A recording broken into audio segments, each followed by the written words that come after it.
आज की financial management की जर्नी में बहुत इंपॉर्टेंट टॉपिक डिस्कस करूंगा। वो है सेविंग्स और इमरजेंसी फंड के बारे में। सेविंग्स का मतलब आप लोग ज़रूर समझते होंगे, वो है अपने पैसे को बचाना। लेकिन मैं आपको बताता हूँ कि इसका मीनिंग अपने पैसे को बचाना नहीं है। इसका मीनिंग है आपका पैसा आपको बचाएगा। ये बात आप जितनी जल्दी समझेंगे उतनी जल्दी अपनी बेटर फाइनेंशियल मैनेजमेंट कर पाएंगे। अपने पैसे को सही तरीके से यूटिलाइज कैसे करना है, इसलिए आपको ये कंसेप्ट समझना बहुत ज़्यादा ज़रूरी है। अपनी यंग एज में मैं इस तरीके से सोचता था कि हमारी फैमिली का जो लाइफस्टाइल है या स्पेंडिंग हैबिट्स हैं, तो वो हमेशा ऊपर ही जाएंगी। पैसा आते जाएगा और हम लोग ऐश और बड़ी बड़ी चीज़ें करते जाएंगे। लेकिन मुझे नहीं पता था कि लाइफ में अनसर्टेन इवेंट्स का क्या मीनिंग होता है, क्योंकि तब तक मैंने किसी भी तरीके के अनसर्टेन इवेंट नहीं देखे थे। जब मैं अपने कॉलेज के थर्ड ईयर में था, उस टाइम पे मेरी मदर को एक लाइफ थ्रेटनिंग डिजीज़ डिटेक्ट हुआ। अब ये हमारे लिए काफ़ी शॉकिंग और सैडनिंग इवेंट तो था ही, साथ ही साथ हमारी फैमिली के ऊपर इसका एक अलग तरीके का प्रेशर भी आया। मिडिल क्लास फैमिलीज़ में जनरली इंश्योरेंस के बारे में अवेयरनेस नहीं होती, एंड ना ही ये लोग इंश्योरेंस को एक सही चीज़ समझते हैं। 6 साल तक मेरी मदर के उस प्रॉब्लम पे हम लोगों को काफ़ी पैसा लगाना पड़ा। एंड मज़े की बात यह है कि जब हम वो पैसा लगा रहे थे, उस टाइम पे हमारी फैमिली पैसा कमाने पे उतना ज़्यादा फोकस नहीं कर सकती, क्योंकि उनको एक फिजिकल सपोर्ट भी चाहिए। तो हमारे फादर उस टाइम पे अर्निंग मेंबर थे, एंड मेरे एल्डर ब्रदर भी अर्निंग मेंबर थे उस टाइम पे। मैं कॉलेज में था, तो मेरे फादर मदर के साथ कभी हॉस्पिटल जा रहे हैं तो वो अपने बिजनेस को ज़्यादा उस समय ध्यान नहीं दे पाते थे। तो दो चीज़ें एक साथ हुई।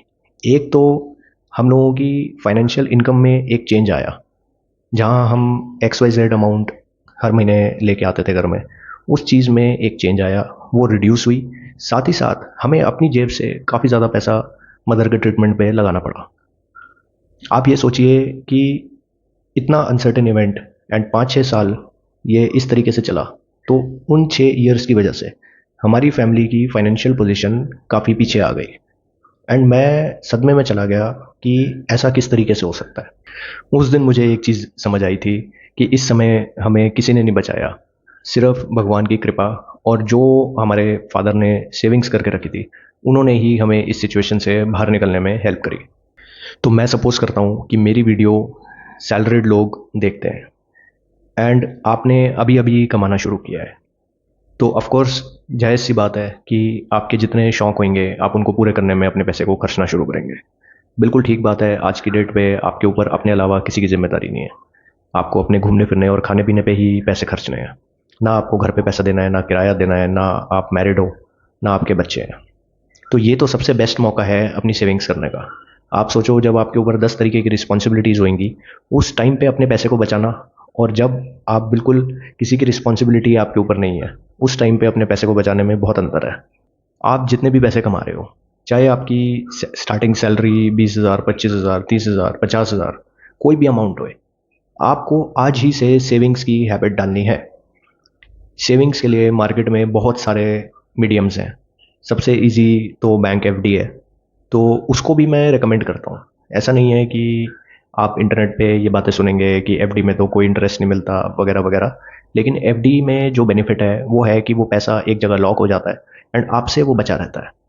सेविंग्स की जर्नी में सबसे बड़ी प्रॉब्लम की बात ये होती है कि अगर हमारी जेब में पैसा रहता है, तो हम लोग उस पैसे को ज़रूर खर्चेंगे। कोई ना कोई बहाने से हम उस पैसे को खर्च बैठते हैं।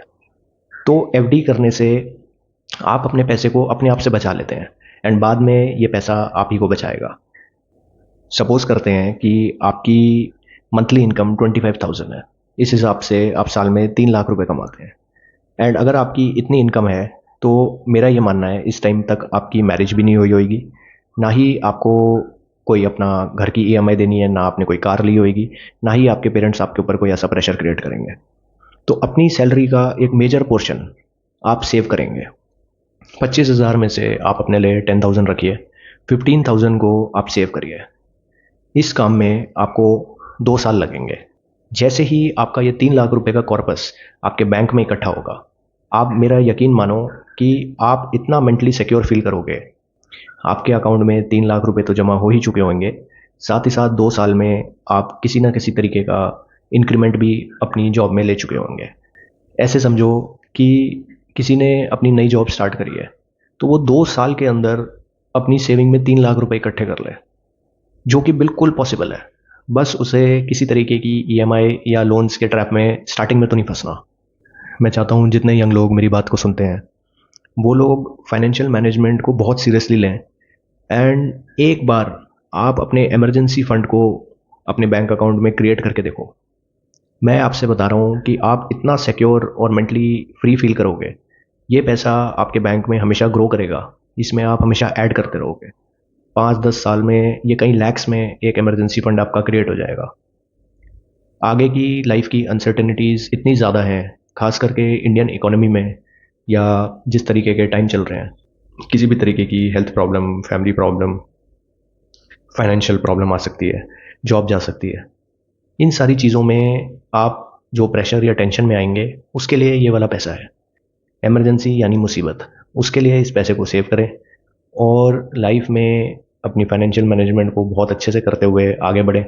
ये मेरी विशेज़ हैं आपके लिए। जो लोग मेरी वीडियो देखते हैं एंड उन्हें किसी भी तरीके की पर्सनल गाइडेंस चाहिए हो, तो वो मुझे वन ऑन वन कंसल्टेशन के लिए कॉन्टैक्ट कर सकते हैं। मैं आपको आपकी फाइनेंशियल मैनेजमेंट करने में हेल्प करूँगा। Thank you.